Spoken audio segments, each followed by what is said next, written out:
വേദിയിൽ ഉപവിഷ്ടരായിരിക്കുന്നതിൽ ഈ സ്കൂളിൻ്റെ പ്രധാന അധ്യാപിക ശ്രീമതി രഹ്നാജി ഇന്ന് ഇവിടെ നിങ്ങൾക്കായി ഏറ്റവും പ്രധാനപ്പെട്ട ഒരു മോട്ടിവേഷൻ ക്ലാസ്, അതായത് കലയിലൂടെ സ്വഭാവ വ്യക്തിത്വ വികസനം എന്ന വിഷയത്തെ അധികരിച്ചു. നല്ല ഇൻട്രസ്റ്റിംഗ് ആയിട്ടുള്ള രസകരമായ രീതിയിൽ ക്ലാസ് എടുക്കാൻ പ്രഗത്ഭനായിട്ടുള്ള ശ്രീ ശ്രീകുമാർ സാർ, ഈ പ്രോഗ്രാം കവർ ചെയ്യാൻ എത്തിയിട്ടുള്ള ശ്രീ അനിൽ അറപ്പൈ എന്ന യൂട്യൂബർ, അദ്ദേഹത്തിൻ്റെ പ്രിയ പുത്രി ശിവകാമി, വിദ്യാർത്ഥികളുടെ ഏറ്റവും പ്രിയപ്പെട്ട മാതാപിതാക്കളെ, അധ്യാപികമാരെ, അനധ്യാപകരെ, ശ്രീ മധു സർ, ഈ സ്കൂളിൻ്റെ എല്ലാ പ്രവർത്തനങ്ങളെയും ഏകോപിച്ച് കൊണ്ടുപോകുന്നതിൽ പ്രധാന പങ്ക് വഹിക്കുന്ന ശ്രീ മധു സർ, എല്ലാവർക്കും പ്രിയ വിദ്യാർത്ഥികളെ, സ്കൂളിൻ്റെ ഏറ്റവും വലിയ അസ്തിത്വം ആസ്തിയായിട്ടുള്ള പ്രിയ വിദ്യാർത്ഥികൾ എല്ലാവർക്കും എൻ്റെ വിനീത നമസ്കാരം. സ്വാഗതം ആശംസിക്കുക എന്നുള്ളതാണ് പ്രധാന കർത്തവ്യം. ആദ്യമായി സ്കൂളിൻ്റെ പ്രധാന അധ്യാപികയ്ക്കും മധു സാറിനും ഞാൻ എൻ്റെ ഈ സമ്മേളനത്തിലേക്ക് ഹാർദമായ സ്വാഗതം ആശംസിച്ചു. അടുത്തത് നമ്മുടെ മുഖ്യ അതിഥിയായിട്ട് ഇവിടെ ഈ ക്ലാസ് നയിക്കാനായിട്ട് എത്തിയിരിക്കുന്ന ശ്രീകുമാർ സാറാണ്. ശ്രീകുമാർ സാറിനെ ചെറുതായിട്ടൊന്ന് പരിചയപ്പെടുത്താം. ഒരു ബഹുമുഖ പ്രതിഭയാണ് ശ്രീകുമാർ സാർ. സംഗീതജ്ഞനാണ്. എല്ലാ രാഗങ്ങളെക്കുറിച്ച് വിശദമായിട്ട് പറഞ്ഞു തരാനും അതിനുള്ള പാടുന്നതിലുള്ള ന്യൂനതകൾ എന്താണെന്നുള്ളത് കണ്ടുപിടിക്കാൻ, അതിലുപരി 7ാം ക്ലാസ് വരെയുള്ള കുട്ടികൾ ഈ വൃത്തമഞ്ജരി വായിച്ചിട്ടുണ്ടോ എന്ന് എനിക്കറിയില്ല, എന്നാലും ചെറിയ ചെറിയ വൃത്തങ്ങളെക്കുറിച്ച് നിങ്ങൾക്ക് അറിയാമെന്ന് തോന്നുന്നു. വൃത്തമഞ്ജരിയിൽ ഇല്ലാത്ത സാറ് സ്വന്തം അനുഭവത്തിലൂടെയും അല്ലാതെയും ഉരുത്തിരിഞ്ഞു വന്നിട്ടുള്ള വൃത്തങ്ങളെ കവികൾക്ക് പറഞ്ഞു കൊടുക്കുന്ന, സരസമായിട്ട് ക്ലാസ് എടുക്കുന്ന ഒരു അധ്യാപകൻ കൂടെയാണ്. അല്ലാതെ തന്നെ സീനിയർ ലെക്ചറാണ് സാർ. ഡയറ്റ് എന്ന ആ ഒരു ഗവൺമെൻറ് തലത്തിൽ അധ്യാപകർക്ക് വരെ ക്ലാസ് എടുക്കുന്ന പ്രഗത്ഭനാണ് സാറ്. സാറിൻ്റെ മറ്റൊരു കഴിവ് കവിതയിൽ ചൊൽവടിവ് എന്ന ഒരു രീതിയുണ്ട്. ചൊൽക്കാഴ്ചകളൊക്കെ കവല നാരായണ പണിക്കർ സാറിൻ്റെ ക്ലാസ്സുകളിൽ അറ്റൻഡ് ചെയ്തിട്ടുള്ള അല്ലെങ്കിൽ ആ പ്രസംഗം കേട്ടിട്ടുള്ളവർക്ക് അറിയാം. ചൊൽപ്പാഴ്ച എന്ന ഒരു അപ്പോൾ അതിനെ കാണും നന്നായിട്ട് ചൊൽവടിവ് കവികൾക്ക് പറഞ്ഞു കൊടുക്കുന്ന, അതിൽ ഏറ്റവും വിദഗ്ധത ഉള്ള ആളാണ്. അപ്പോൾ അങ്ങനെയുള്ള ബഹുമുഖമായിട്ടുള്ള കഴിവുകളുള്ള സാറിനെ നിങ്ങൾക്ക് പരിചയപ്പെടുത്തുകയാണ്. അതേപോലെ തന്നെ സാറിന് നിങ്ങളുടെ എല്ലാവരുടെയും പേരിൽ ഹൃദയം നിറഞ്ഞു കവിയുന്ന സ്വാഗതം. ആയുരാരോഗ്യ സമ്പൽ സമൃദ്ധി ഏകണമെന്ന നിങ്ങളുടെ പ്രാർത്ഥനയോടുകൂടി നൽകുകയാണ് സ്വാഗതം. അടുത്തത് ശ്രീ അനിൽ അറത്തയിൽ എന്ന് പറയുന്ന ഈ പ്രോഗ്രാം കവർ ചെയ്യാൻ ഇവിടെ നമ്മളുടെ ക്ഷണം സ്വീകരിച്ചെത്തിയിട്ടുള്ള വിശിഷ്ട വ്യക്തിത്വമാണ്. അദ്ദേഹം പറഞ്ഞ പോലെ ഒരു ബഹുമുഖ പ്രതിഭ തന്നെയാണ്.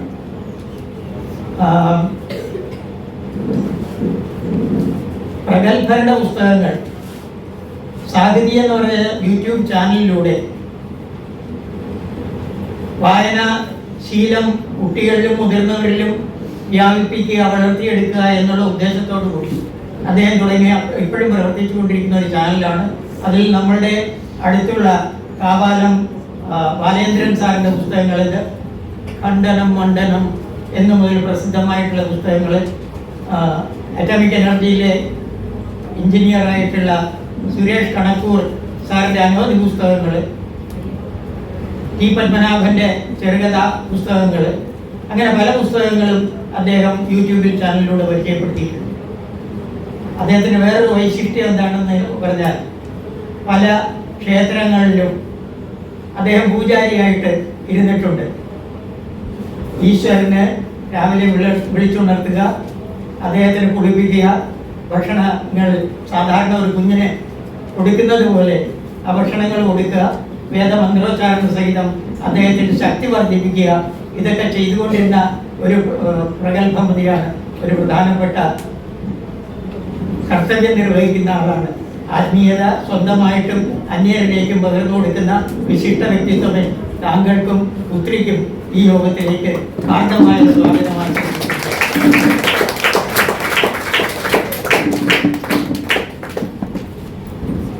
സ്ത്രീ പുരുഷ വ്യത്യാസമില്ലാതെ, ആണും പെണ്ണുമെന്നുള്ള വ്യത്യാസമില്ലാതെ വംശവർദ്ധന നടത്തുന്ന പ്രിയപ്പെട്ട അമ്മമാരെ, എനിക്ക് സാധിക്കുമായിരുന്നെങ്കിൽ നിങ്ങളുടെ കാല് തൊട്ട് വന്നിച്ചിട്ട് ഞാൻ സ്വാഗതം പറയുമായിരുന്നു. എന്താണ് നിങ്ങളുടെ മഹത്വം എന്നുള്ളത് പറയുമ്പോൾ എൻ്റെ കണ്ടുവിടരുന്നു. ആദി പരാശക്തിയെ ആയ ദേവിമാരുടെ ദേവിയുടെ അംശാവതാരങ്ങളാണ് നിങ്ങൾ. മനുഷ്യരിൽ സ്ത്രീകൾക്ക് 23 ക്രോമസോംസ് ആവുന്നത്, 23 ജോഡിയാണ്. 44 അത് എക്സ് ഈ 2 ക്രോമസോമും സ്ത്രീകളിലും XY എന്നുള്ള ക്രോമസോം പുരുഷനിലും. ഈ വൈയിലെ ക്രോമസോമും സ്ത്രീകളുടെ X ക്രോമസോമുമായിട്ട് സംയോജിക്കുമ്പോൾ പുരുഷ സന്താനം ഉണ്ടാകും. അച്ഛൻ്റെ X ക്രോമസോമും അമ്മയുടെ X ക്രോമസോമും കൂടെ സംയോജിക്കുമ്പോൾ പെൺകുട്ടികളുണ്ടാകും. ശരിയാണോ ഈരാജി? കണ്ടിട്ട് പറഞ്ഞാട്ട് ആണല്ലോ. അപ്പൊ ഇതില് സ്ത്രീ പുരുഷ വ്യത്യാസമില്ലാതെ എല്ലാവർക്കും ജന്മം നൽകുന്ന അമ്മമാര് നിങ്ങളുടെ കാലിലോട്ട് വന്നിച്ചില്ലെങ്കിൽ എനിക്കിവിടെ നിൽക്കാനുള്ള യോഗ്യതയില്ല. കാരണം എന്നെയും പ്രസവിച്ചതൊരു അമ്മയാണ്. അമ്മമാർക്കൊരു കൈയടി കൊടുക്കാം. നിങ്ങൾ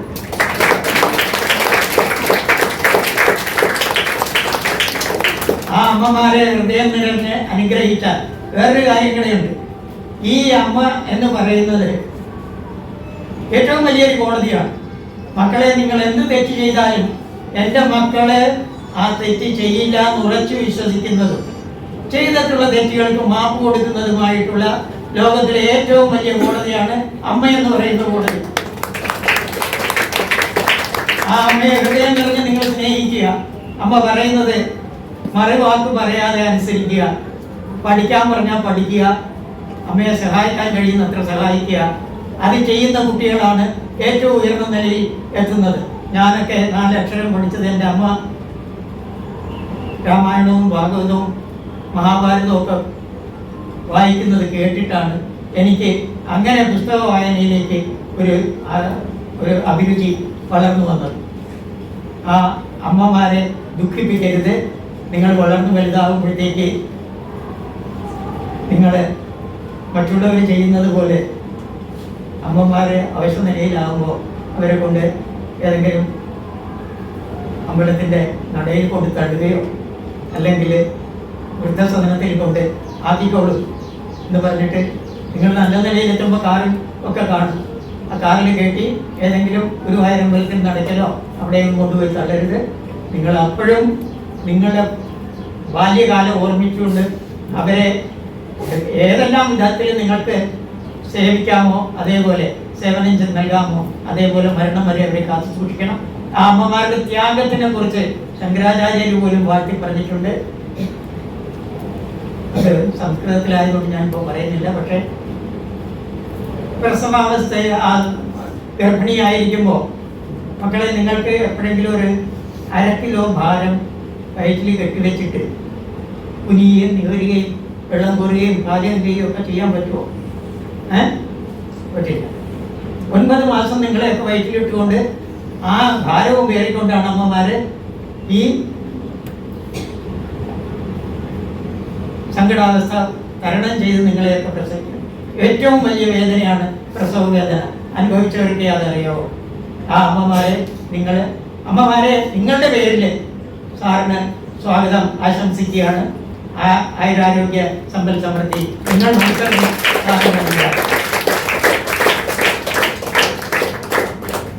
അടുത്തത് രക്ഷിതാക്കളുടെ കൂട്ടത്തിൽ ആണത്തമുള്ള പിതാക്കന്മാരെയാണ് ഞാൻ അഭിസംബോധന ചെയ്യുന്നത്. ഞാൻ നേരത്തെ പറഞ്ഞതുപോലെ ആൺകുട്ടികളെയും പെൺകുട്ടികളെയും ഒക്കെ സൃഷ്ടിക്കുന്നത് അച്ഛന്മാരാണ്. അവരും ആദിപുരുഷന്മാരുടെ അംശാവതാരങ്ങളാണ്. ആ അച്ഛനാണ് നിങ്ങൾക്ക് ഭൗതികമായിട്ടുള്ള എല്ലാ നേട്ടങ്ങളും കഷ്ടപ്പെട്ട് എത്തിച്ചു തരുന്നത്. രണ്ടാമത്തെ കാണപ്പെട്ട ദൈവമാണ് അച്ഛൻ. അറിയാമല്ലോ, ആദ്യത്തെ ദൈവം കാണപ്പെട്ട ദൈവം ഏതാ? വർക്കപ്പന. അമ്മ മാതൃദേവോ ഭവ. രണ്ടാമത്തെ കാണപ്പെട്ട ദൈവം പിതൃദേവോ ഭവ. മൂന്നാമത്തത് ആചാര്യ ദേവോ ഭവ. നാലാമത്തെ അതിഥി കുഴപ്പക്കാരനാണ്. ഞാൻ പിന്നെ എപ്പോഴെങ്കിലും സന്ദർഭം കിട്ടുമ്പോൾ പറയാം. അങ്ങനെ ആ കുടുംബത്തിലെ ഏറ്റവും പ്രധാനപ്പെട്ട വ്യക്തിയായ മുസൽമാനല്ല മസിൽമാൻ ആയ പിതാക്കന്മാരുടെ പേരിൽ പിതാക്കളെ നിങ്ങൾക്കും ഈ യോഗത്തിലേക്ക് സ്വാഗതം ചെയ്യുന്നതോടൊപ്പം നിങ്ങളുടെ അനുഗ്രഹ ആശംസകളും പ്രാർത്ഥനയും ശ്രീകുമാർ സാറിന്റെ പേരിലും ഉണ്ടാകണം. നിങ്ങളുടെ പേരിലും ഞാൻ സാറിനെ സ്വാഗതം ചെയ്യുകയാണ്. ഭാവി ഭരണയന്ത്രം തിരിക്കാനും ഉള്ള ചുമതല ഇപ്പോഴേ തലയിൽ ഏറ്റിവെച്ച് പഠിക്കുന്ന പാഠഭാഗങ്ങളെല്ലാം നന്നായി പഠിച്ച് സ്കൂളിൻ്റെയും അധ്യാപകരുടെയും ഒക്കെ കണ്ണിലുണ്ണികളായി മാറി ഭാരതത്തിൻ്റെ ഭാഗധേയം അല്ലെങ്കിൽ ഭരണചക്രം തിരിക്കുന്ന മഹാന്മാരും മഹതികളുമായിട്ട് ഭാവിയിൽ ആകുന്ന ഈ പിഞ്ചു പൈതങ്ങളുടെ പേരിലും സാർ ആ പിഞ്ചു പൈതങ്ങൾക്കും അങ്ങേക്കും ഈ യോഗത്തിലേക്ക് ഞാൻ സ്വാഗതം ആശംസിച്ചു വരുന്നു. ഏറ്റവും പ്രിയപ്പെട്ട അധ്യാപികമാരെ, ഈ കുഞ്ഞുങ്ങളുടെ ആത്മീയ മാതാക്കളാണ് നിങ്ങൾ. അധ്യാപികമാരുടെ അല്ലെങ്കിൽ അധ്യാപകരുടെ ആത്മീയ സന്താനങ്ങളാണ് കുട്ടികൾ. ടീച്ചേഴ്സ് എന്താ ചെയ്യുന്നതെന്ന് നിങ്ങൾക്കറിയാവോ? ഉള്ളൂര് പറഞ്ഞിട്ടുണ്ട്, പുറം കണ്ണ് തുറപ്പിപ്പൂ പുലർവേളയിൽ അംശുമാൻ സൂര്യൻ ഉദിക്കുമ്പോഴാണ് നമ്മുടെ കണ്ണുകൾ കാണുന്നത്. പുറം കണ്ണ്, അതായത് ബാഹ്യ ചക്ഷു എന്ന് പറയുന്ന നമ്മൾ ഈ കാണുന്ന കണ്ണ് തുറക്കണമെങ്കിൽ ആര് വരണം? സൂര്യൻ ഉദിക്കണം. അകക്കണ്ണ് തുറപ്പിക്കാൻ ആശാൻ ബാല്യത്തിലെത്തണം. അങ്ങനെ ആശാൻ ബാല്യത്തിൽ, അതായത് ആശാട്ടിമാർ പഠിപ്പിക്കുന്ന ആചാര്യകൾ, അധ്യാപകർ, അധ്യാപികമാർ, അവരാണ് നിങ്ങളുടെ അകക്കണ്ണ് തുറപ്പിക്കുന്നത്. വിദ്യ എന്ന് പറയുന്ന ആ അഗ്നി നിങ്ങളിലേക്ക് പകർന്നു നൽകിക്കൊണ്ട് നിങ്ങൾക്ക് ഊർജവും ഓജസ്സും നൽകി നിങ്ങളെ നല്ല വ്യക്തിത്വം നിങ്ങൾക്ക് പ്രദാനം ചെയ്യുന്ന അധ്യാപികമാരുടെ പേരിലും അവർക്കും സ്വാഗതം ആശംസിച്ചുകൊണ്ട് അവരുടെ പേരിലും സാർ അങ്ങയെ സ്വാഗതം ചെയ്യുന്നു. അനധ്യാപകർ ആയിട്ടുള്ള ആ കൂട്ടത്തിൽ ഇവിടുത്തെ എല്ലാ കാര്യങ്ങളും ഏകോപിപ്പിച്ചു കൊണ്ടുപോകുന്ന മധുസാറിന്റെ പേരിലും മധുസാറിന്റെ പേരിലും ഞാൻ സ്വാഗതം ആശംസിച്ചു കൊള്ളുന്നു. ഈ കുട്ടികളെ തികഞ്ഞ ഉത്തരവാദിത്വത്തോടുകൂടി സ്കൂളിലേക്ക് കൊണ്ടുവരികയും തിരിച്ചു കൊണ്ടുപോവുകയും ചെയ്യുന്ന സാരഥി ജ്യേഷ്ഠന്മാരെ പാർത്ഥസാരഥിയുടെ പേരിൽ ഞാൻ ഈ യോഗത്തിലേക്ക് സ്വാഗതം ചെയ്യുന്നു.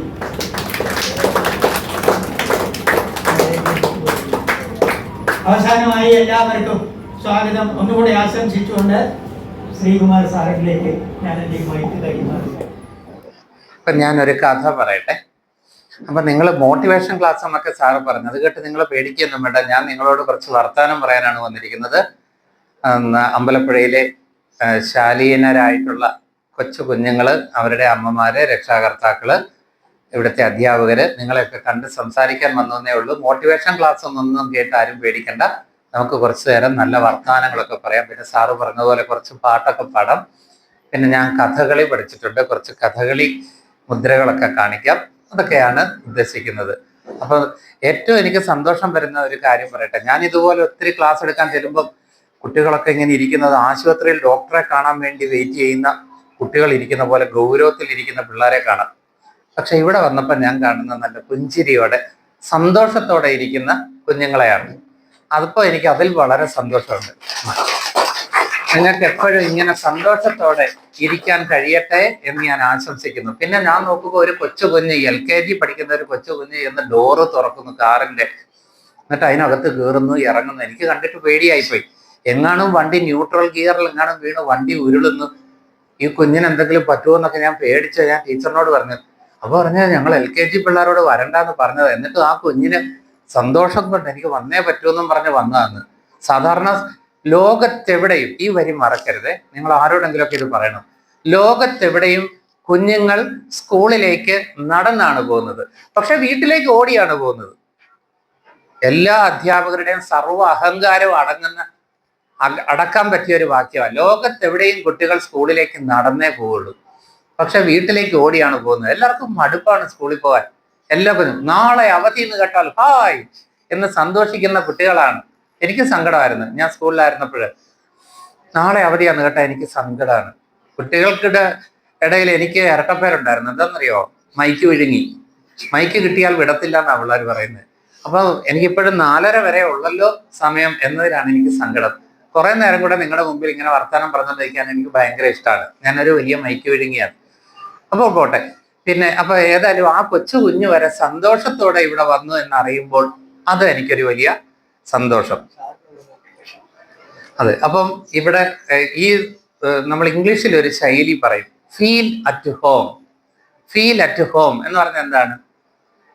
നിങ്ങൾക്ക് സ്കൂളിൽ വരുമ്പോൾ ഈ സ്കൂൾ എൻ്റെ വീട് പോലെ. ഇപ്പോൾ ഒരു ഭയങ്കര ബോംബ് അല്ലെങ്കിൽ ഒരു ഭയങ്കര ഉൽക്ക വന്ന് ഇടിക്കാൻ പോവാണ്, കേരളം മുഴുവൻ കത്തിപ്പോകാൻ പോവാണ് എന്നൊരു ന്യൂസ് കേട്ടു വിചാരിക്കുക. അപ്പോഴത്തേക്ക് ടീച്ചർ ഇത് അനൗൺസ് ചെയ്തു, എല്ലാവരും സൂക്ഷിച്ചിരിക്കണം, ഒരു ഉൽക്ക പറന്നു വരുന്നുണ്ട്, കേരളത്തിന്റെ മുകൾ ഭാഗത്ത് വന്നു തീരും, തിരുവനന്തപുരം തൊട്ട് കാസർഗോഡ് വരെ കത്തിപ്പോകും എന്നറിയുമ്പോൾ പിള്ളേർ പറയും എനിക്ക് എൻ്റെ വീട്ടിൽ പോകണം. അപ്പൊ ടീച്ചർ പറയാ പോയിട്ടും കാര്യമില്ല, നിങ്ങളുടെ വീട് അവിടെ അമ്പലപ്പുഴ തന്നെയല്ലേ, അവിടെ എല്ലാം കത്തും, അമ്പലപ്പുഴയല്ല ആലപ്പുഴ മുഴുവൻ കത്തും, കേരളം മുഴുവൻ കത്താൻ പോവാം. എന്നാലും ശരി, ഞാൻ എൻ്റെ അമ്മയുടെ അടുത്ത് പോയി കത്തിക്കോളാം എന്ന് പറയാം. അപ്പോൾ നമുക്ക് ഏറ്റവും സന്തോഷം നമ്മുടെ അമ്മയുടെ അടുത്ത് പോകുന്ന. റാംമോഹൻ സാർ അമ്മയുടെ ഗുണങ്ങൾ ഒത്തിരി പറഞ്ഞില്ലേ. അപ്പോൾ എവിടെ ചെന്നാലും നമുക്ക് ഏറ്റവും സന്തോഷം നമ്മുടെ അമ്മയുടെ അടുത്ത് പോകുന്ന. അതേപോലെ ഒരു സന്തോഷം നിങ്ങൾക്ക് ഈ സ്കൂളിൽ അനുഭവപ്പെട്ടാൽ അതിനെ വിളിക്കുന്ന പേരാണ് ഫീൽ അറ്റ് ഹോം. എൻ്റെ വീട് പോലെ എനിക്ക് സ്കൂള് അനുഭവപ്പെടുക എന്ന്. നിങ്ങളിൽ പലർക്കും ഇവിടെ വീട് പോലെ തന്നെയാണെന്ന് നിങ്ങളുടെ മുഖം കണ്ടാൽ എനിക്കറിയാം. നിങ്ങൾ വീട്ടിലിരിക്കുന്ന അതേ സന്തോഷത്തോടെ പുഞ്ചിരിയോടുകൂടി ഇവിടെ ഇരിക്കുന്നത് യാതൊരു ടെൻഷനും ഇല്ലാതെ. ഇപ്പൊ ടീച്ചറും പറഞ്ഞു ഞങ്ങൾ കുട്ടികൾക്ക് ഒരു ടെൻഷനും കൊടുക്കാറില്ല എന്ന്. പല സ്കൂളിലും അധ്യാപകർ കുഞ്ഞുങ്ങളെ വിരട്ടിയാണ് ഇരുത്തുന്നത്. ഒനങ്ങിയിരുന്നോ, മുണ്ടോടെ ഇരുന്നോണം എന്നൊക്കെ പറയും. ഇവിടെ അങ്ങനെയല്ല, ഒരു ടെൻഷനും കൊടുക്കുന്നില്ല എന്ന് കേട്ടതിൽ വളരെ സന്തോഷമുണ്ട്. വൈക്കം മുഹമ്മദ് ബഷീറിന്റെ ൻഡുപ്പു പാക്കോരാനയുണ്ടാർന്നു എന്ന നോവലിലെ കുറച്ച് ഭാഗമാണ് ഞാൻ പറയാൻ പോണേ. ൻഡുപ്പു പാക്കോരാനയുണ്ടാർന്നു എന്നാണ് ആ പുസ്തകത്തിന്റെ പേര്. അല്ലാതെ എൻ്റെ ഉപ്പൂപ്പായിക്ക് ഒരു ആനയുണ്ടായിരുന്നു എന്നല്ല. അങ്ങനെ എങ്ങാനും നിങ്ങൾ പറഞ്ഞാൽ ബഷീർ കുഴിയിൽ നിന്ന് എഴുന്നേറ്റ്, മയ്യത്ത് കുഴിയിൽ നിന്ന് എഴുന്നേറ്റ് വന്ന് നിങ്ങളെ തൊഴിക്കും. ബഷീർ ഇട്ട പുസ്തകത്തിന്റെ പേര് എൻ്റെ ഉപ്പൂപ്പായിക്ക് ഒരു ആനയുണ്ടായിരുന്നു എന്നല്ല, എൻ്റെ ഉപ്പൂപ്പാക്കോ ഒരു ആനയുണ്ടായിരുന്നു, എൻ്റെ ഉപ്പൂപ്പാക്കോ ഒരു ആനയുണ്ടായിരുന്നു എന്ന്. പണ്ട് ബഷീർ ജീവിച്ചിരിക്കുമ്പോൾ ഒരാൾ അതൊന്ന് ഇംഗ്ലീഷിലേക്ക് ട്രാൻസ്ലേറ്റ് ചെയ്യാൻ പോയി. അയാൾ എന്ത് പേര് കൊടുത്തെന്നറിയോ? My grandfather had an elephant എന്ന്. നല്ല സുന്ദരമായ ക്യൂൻസ് ഇംഗ്ലീഷിൽ my grandfather had an elephant എന്ന് എഴുതി. ബഷീർ അവനെ അന്ന് ഓടിച്ചിട്ടടിച്ചു. എന്നിട്ട് പേരെങ്ങനെ മാറ്റിയെന്നറിയോ? Me granddad had an elephant. Me granddad had an elephant. My grandfather had an elephant എന്നുള്ളത് മാറ്റിയിട്ട് me granddad had an elephant എന്നിട്ട്, അതായത് വിദ്യാഭ്യാസം ഇല്ലാത്ത ഒരു പെണ്ണ് എൻ്റെ ഉപ്പുപ്പായ്ക്ക് ഒരു ആന ഉണ്ടായിരുന്നു എന്ന് പറഞ്ഞാൽ എങ്ങനെയിരിക്കും? ആ രീതിയിലേക്ക് മാറ്റി. അപ്പൊ ട്രാൻസ്ലേറ്റ് ചെയ്യുമ്പോൾ, നമ്മൾ തർജ്ജമ എഴുതുമ്പോൾ ഇക്കാര്യമൊക്കെ ശ്രദ്ധിക്കണം. ഈ തർജ്ജമയുടെ കാര്യം പറയുമ്പോൾ എനിക്ക് പെട്ടെന്ന് ഓർമ്മ വരുന്നത് നമ്മുടെ തമിഴ്നാട്ടുകാരെയാണ്. ഒരു പുതിയ വാക്ക് കിട്ടിയാൽ ഉടൻ തമിഴ്നാട്ടുകാർ അവരുടെ സ്വന്തം വാക്കുണ്ടാക്കും. നമ്മൾ പോലീസ് സ്റ്റേഷൻ എന്ന് പറയത്തില്ലേ, തമിഴിൽ പോലീസ് സ്റ്റേഷൻ എന്ന് അവർ പറയില്ല. എന്താണ് അവരുടെ വാക്കെന്നറിയോ? അറിയാവുന്ന ആരെങ്കിലും ഉണ്ടോ? കാവൽ നിലയം എന്നാണ്. അതാണ് അതിന്റെ ശരിയായ പേര്. പോലീസ് എന്നതിന്റെ അനുയോജ്യമായ പേര് പോലീസ് എന്നല്ല, കാവൽ എന്നാണ്. നമ്മളെ കാക്കേണ്ടവരാണ് പോലീസ്. അപ്പോൾ കാവൽ നിലയം എന്ന. റോബോട്ട് എന്ന് നമ്മൾ വാക്കുണ്ടാക്കിയില്ലേ, അവരതിന് സുന്ദരം വാക്കുണ്ടാക്കി. എന്തോ മോനെ? അറിയില്ല ആർക്കും? ഈ കുഞ്ഞിനറിയോ? റോബോട്ടിന്റെ പേര് യന്തിരൻ. ഞാൻ പെൺകുട്ടികളോട് ചോദിച്ചില്ല, നിങ്ങൾക്ക് അറിയാമായിരുന്നു അല്ലേ? മോക്കറിയായിരുന്നു, മോള് മിണ്ടിയില്ല. ആ യന്തിരൻ എന്നാണ്. ഇനി വേറെ സ്പീഡ് ഗവർണർ എന്ന് പറഞ്ഞൊരു സാധനം ഉണ്ടറിയോ? വണ്ടിക്ക് നമ്മൾ സ്പീഡ് കൂട്ടി 50-ൽ സെറ്റ് ചെയ്തിരിക്കാന്ന് വിചാരിക്കുക. ഓട്ടോമാറ്റിക്കലി 50 കിലോമീറ്ററിൽ എത്തുമ്പോൾ ഇത് സ്പീഡ് ഓഫ് ആവും. അങ്ങനെ ഓഫ് ആക്കുന്നതിനെ സ്പീഡ് ഗവർണർ എന്ന് പറയും. കാറിനൊക്കെ 60-ലും ബസ്സിനൊക്കെ 50-ലും ഫിറ്റ് ചെയ്ത് വെച്ചിരിക്കുക. അതുകൊണ്ട് ഡ്രൈവർ എത്ര ചവിട്ടിയാലും സ്പീഡ് കൂടത്തില്ല. അതിനെ സ്പീഡ് ഗവർണർ എന്നൊരു വാക്കാണ് പറയുന്നത്. നമ്മൾ അതും പറഞ്ഞുകൊണ്ടിരുന്നത്. അപ്പൊ തമിഴ്നാട്ടുകാർ അതിനൊരു വാക്കുണ്ടാക്കി. എന്താണെന്നറിയോ? വേഗപ്പൂട്ട്. എത്ര സുന്ദരം വാക്കാ വേഗപ്പൂട്ട്. അതിന് വേഗപ്പൂട്ട് പിടിപ്പിച്ചിട്ടുണ്ട്, അതുകൊണ്ട് സ്പീഡ് എടുക്കാൻ പറ്റില്ല. എത്ര സുന്ദരമാണ്. അതുപോലെ നമ്മൾ PSC പരീക്ഷയൊക്കെ എഴുതുമ്പോൾ ഷോർട്ട് ലിസ്റ്റ് എന്ന് പറയും. ആദ്യം ഷോർട്ട് ലിസ്റ്റിൽ വരും, പിന്നെ ഇന്റർവ്യൂ നടത്തിയിട്ട് മെയിൻ റാങ്ക് ലിസ്റ്റിൽ വരും. ആ ഷോർട്ട് ലിസ്റ്റിന് അവര് പേരിട്ടു ചുരുക്കപ്പട്ടിക. ഇപ്പൊ നമ്മളും കേരളീയരും പറയാൻ തുടങ്ങി ചുരുക്കപ്പട്ടിക എന്ന്. ഞാൻ ഇത് പറയാനല്ല വന്നത്. എങ്കിൽ 10-20 കൊല്ലമേ ആയിട്ടുള്ളൂ ലോകത്ത് തന്നെ ഒരു പുതിയ വാക്കുണ്ടായി, വാട്ടർ തീം പാർക്ക്. ആൾക്കാരൊക്കെ വെള്ളത്തിൽ പോയി കിടന്ന് കുത്തിമറിയുന്ന പാർക്കുകൾ ഉണ്ടാക്കി. The com never ends with Black Thunder, the com never ends with Black Thunder. റേഡിയോയിലൊക്കെ പരസ്യം വരുമായിരുന്നു, കേട്ടിട്ടുണ്ടോ? നിങ്ങളൊന്നും കുഞ്ഞുങ്ങളാ, കേട്ടിട്ടുണ്ടാവില്ല. The com never ends with Black Thunder. അതായത് കോമഡി ഒരിക്കലും അവസാനിക്കുന്നില്ല എന്ന് ബ്ലാക്ക് തണ്ടറിൽ. മേട്ടുപ്പാളയത്ത് ബ്ലാക്ക് തണ്ടർ എന്ന് പറഞ്ഞൊരു സാധനം വന്നു, അതിന്റെ പരസ്യ. അത് കഴിഞ്ഞ് കിഷ്കിന്ത, മദ്രാസിൽ കിഷ്കിന്ത വന്നു. എറണാകുളത്ത് ഒരെണ്ണം വന്നല്ലോ, വീഗാലാൻഡ്, പിന്നെ വണ്ടർലാൻഡ് എന്നാക്കി പേര്. അപ്പൊ ഇങ്ങനെ വാട്ടർ തീം പാർക്ക് എന്നൊരു വാക്ക് ലോകത്തുണ്ടായിട്ട് 20 കൊല്ലമേ ആയിട്ടുള്ളൂ. എങ്കിൽ ഉടൻ തമിഴ്നാട്ടുകാർ അതിന് സുന്ദരമായൊരു വാക്കുണ്ടാക്കി. എന്തായിരിക്കും അവരുണ്ടാക്കിയ വാക്ക്? ആ വാക്ക് കേട്ട് ഞാൻ കോരിത്തരിച്ചുപോയി. തമിഴുകാർക്ക് ഒരു നിർബന്ധമുണ്ട്, തമിഴ്നാട്ടുകാർക്ക്. ലോകത്തിൽ ഏറ്റവും സുന്ദരമായ ഭാഷയാണ് തമിഴ്. തമിഴിൽ ഒരു കാര്യം പറഞ്ഞാൽ കേൾക്കുന്നവർക്ക് ആഹ്ലാദം ഉണ്ടാകണം എന്നൊരു നിർബന്ധം തമിഴ്നാട്ടുകാർക്കുണ്ട്. തമിഴിന്റെ മോളാണ് മലയാളം. അമ്മയുടെ കുറച്ച് സൗന്ദര്യമൊക്കെ മോൾക്കും കിട്ടിയിട്ടുണ്ട്. ഒരു പെൺകുട്ടിക്ക് കിട്ടുന്ന സൗന്ദര്യം ആരുടെയാ? അമ്മയുടെ സൗന്ദര്യ. സ്വത്ത് ആരുടെയാ കിട്ടുക? അച്ഛന്റെ. ഈ മോളുടെ പേരെന്താ? ആരാധ്യ. അപ്പൊ ആരാധ്യ മോളെ ഞാൻ ഇപ്പൊ പഠിപ്പിച്ചല്ലോ, ഇപ്പൊ ഞാൻ ക്ലാസ് എടുത്തല്ലോ. അപ്പോൾ ഞാൻ ആരാധ്യയുടെ ഒരു ഗുരുവാണ്. ഞാൻ ആരാധ്യയുടെ അച്ഛനോട് ഒരു 10 രൂപ തരുമോ എന്ന് ചോദിച്ചാൽ അവിടെ എന്തിനാ എനിക്ക് 10 രൂപ തരത്തില്ലെന്ന് പറയും. അതേസമയം ആരാധ്യ ഒരുത്തൻ പെണ്ണ് കാണാൻ വരുന്നു, അയക്ക് ലക്ഷങ്ങൾ എടുത്ത് കൊടുക്കും, വീട്ടിലെ സ്വത്ത് മുഴുവൻ എടുത്ത് പുള്ളിക്ക് കൊടുക്കും.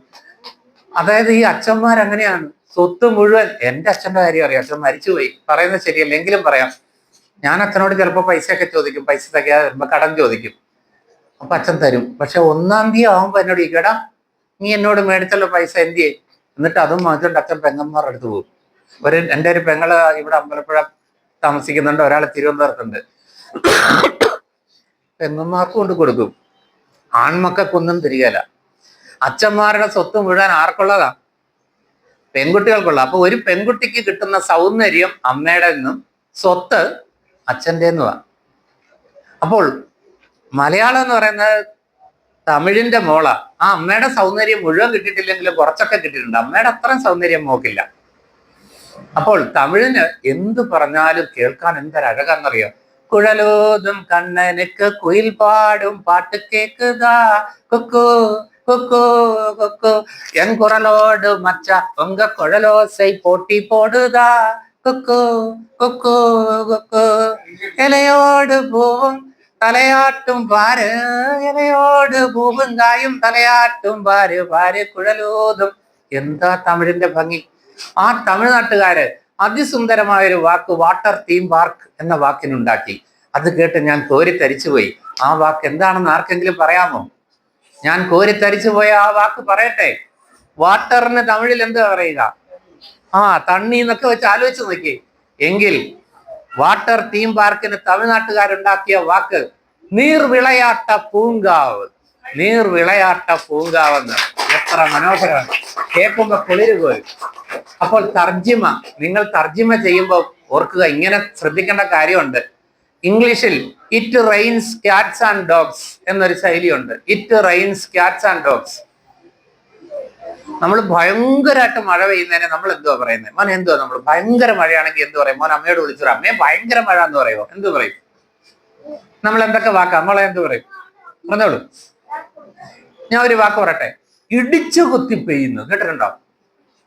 ഇടിച്ചു കുത്തി പെയ്യുന്ന മഴ. പിന്നെ വേറൊരെണ്ണം പറയട്ടെ, തുള്ളിക്കൊരു കുടം പേമാരി. എന്താ മഴ, തുള്ളിക്കൊരു കുടം പെയ്യുക. വേറൊരു കൂട്ടര് പറയും തുമ്പിക്കൈ വണ്ണത്തിൽ മഴ പെയ്യുന്നു. നടക്കുവോ? തുമ്മാല, പക്ഷെ ഭയങ്കര മഴ എന്നുള്ള അർത്ഥത്തിലാ. എങ്കിൽ ഇംഗ്ലീഷിൽ എന്താണ് ആ ശൈലി എന്നറിയോ? ഭയങ്കര മഴ പെയ്യുന്നു എന്നുള്ളതിന് ഇംഗ്ലീഷിലെ ശൈലി എന്താണ്? It rains cats and dogs എന്നാണ്. It rains cats and dogs. അതിനർത്ഥം ഒരാൾ എഴുതി വെച്ചിരിക്കുക, പൂച്ചയും പട്ടിയും പെയ്യുന്നു. അതാണ് അതിനർത്ഥം. അപ്പൊ it rains cats and dogs എന്ന് കണ്ടാൽ തർജ്ജിമ ചെയ്യാൻ പറഞ്ഞാൽ നിങ്ങൾ എങ്ങനെ തർജ്ജിമ ചെയ്യണം? ഇടിച്ചുകുത്തി പെയ്യുന്നു എന്നോ തുള്ളിക്കൊരു കുടം പേമാരി എന്നോ മറ്റേ കേട്ടിട്ടുണ്ടോ? തുള്ളിക്കൊരു കുടം പേമാരി, അങ്ങനെ ഒരു പാട്ടൊക്കെ ഉണ്ട്. അപ്പൊ തർജ്ജിമ ചെയ്യുമ്പോ ഇങ്ങനെ ചില കാര്യം മനസ്സിലാക്കണം. അത് പോകട്ടെ, ഞാൻ തിരിച്ചു വരാം. അല്ലെങ്കിൽ ഒരു പാട്ടോടെ പറയാം. നമ്മുടെ ഒരു മലയാളം പാട്ട് തമിഴാക്കിയപ്പോ എങ്ങനെയുണ്ടെന്ന് നോക്കാം. മാനെന്നും വിളിക്കില്ല, മയിലെന്നും വിളിക്കില്ല, മാടത്തിൻ മണി വിളക്കേ നിന്നെ ഞാൻ മാടത്തിൻ മണി വിളക്കേ. ഉള്ളിൽ കടന്ന് കരൾ കൊള്ളയടിക്കും, നിന്നെ കള്ളിപ്പെണ്ണെന്നു വിളിക്കും, നിന്നെ ഞാൻ കള്ളിപ്പെണ്ണെന്നു വിളിക്കും. ആടാനും വരില്ല ഞാൻ, പാടാനും വരില്ല ഞാൻ, പാടത്തെ പച്ചക്കിളിയേ ചൊല്ലിടാം. ഇനി എന്റെ തമിഴ് കേൾക്കണം. മാനെന്നും കൂപ്പിടമാട്ടെ, ഇത് കലാഭവൻ മണി.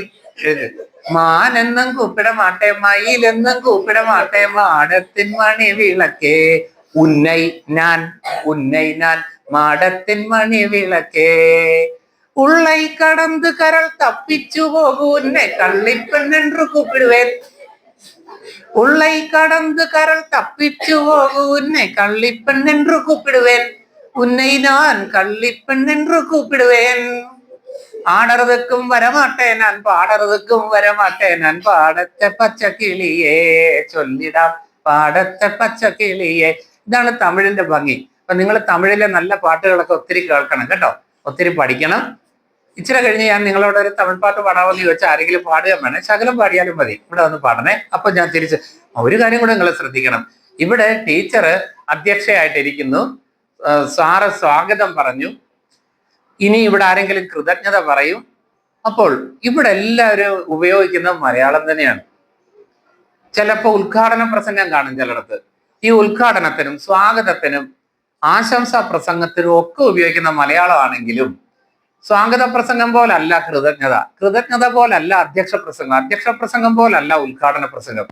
അപ്പൊ നിങ്ങൾ എന്ത് ചെയ്യണം? ഇതുപോലുള്ള മീറ്റിങ്ങുകൾ ശ്രദ്ധിക്കണം.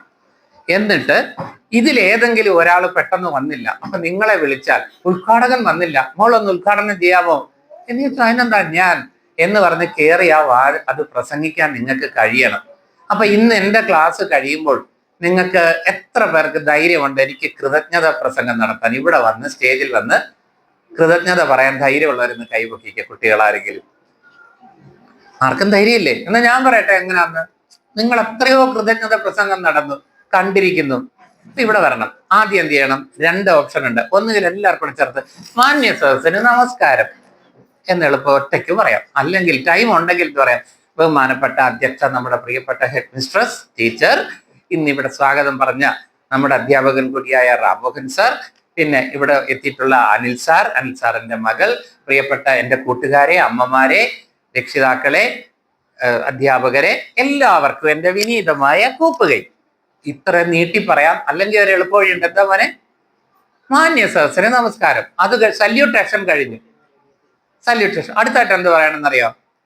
ഇവിടെ എന്താണ് നടന്നത്? ഇവിടെ ഇങ്ങനെ ഒരു യോഗം നടന്നു. നമുക്ക് വളരെ എല്ലാവർക്കും ഒത്തുകൂടി പരസ്പരം വർത്തമാനം പറയാനും തമാശ പറയാനും പാട്ട് കേൾക്കാനും ഒക്കെ ഇവിടെ ഇങ്ങനെ ഒരു അവസരം ഒരുക്കിയ ഈ സ്കൂളിന്റെ ഭാരവാഹികൾക്ക് നന്ദി പറയുന്നു. ഒപ്പം ഞാൻ എൻ്റെ കടമയിലേക്ക് കിടക്കട്ടെ. ഇന്നിവിടെ ക്ലാസ് എടുക്കാൻ എത്തിച്ചേർന്ന് ശ്രീകുമാർ സാറിന് നന്ദി പറയുക എന്നതാണ് എൻ്റെ കർത്തവ്യം എന്ന് പറഞ്ഞിട്ട്, പിന്നെ സ്ഥിരം എല്ലാവരും പറയുന്നൊരു കാര്യം എന്താ പറയുക, ഈ ശ്രീകുമാർ സാർ വീട്ടിൽ ഒരു പണിയില്ലാതെ ചൊറിയും കുത്തി ഇരിക്കുമായിരുന്നു സത്യത്തിൽ. പക്ഷെ എന്നാലും എന്ത് പറയുമെന്നറിയോ, അദ്ദേഹം ഒത്തിരി തിരക്കുള്ള ആളാണ്. എന്നിട്ടും നമ്മൾ വിളിച്ച ഉടൻ ഇവിടെ വരാനും നമുക്ക് വേണ്ടി ഒരു ക്ലാസ് എടുക്കാനും തയ്യാറായ അദ്ദേഹത്തിന് എൻ്റെ പേരിലും എൻ്റെ അമ്മായിയപ്പൻ്റെ പേരിലും എൻ്റെ അപ്പുറത്തെ വീട്ടിലെ അങ്ങേരുടെ പേരിലും അങ്ങനെയൊന്നും പറയേണ്ട കാര്യമുണ്ടോ? ആരുടെ പേരില്ല പറഞ്ഞത്? ഈ ഇരിക്കുന്ന എല്ലാവർക്കും വേണ്ടിയും. ഇപ്പൊ ഈ മോനാണ് മറ്റേ പേരിന് നന്ദഗോപനാണ് കൃതജ്ഞത പറയുന്നത് വിചാരിക്കുക.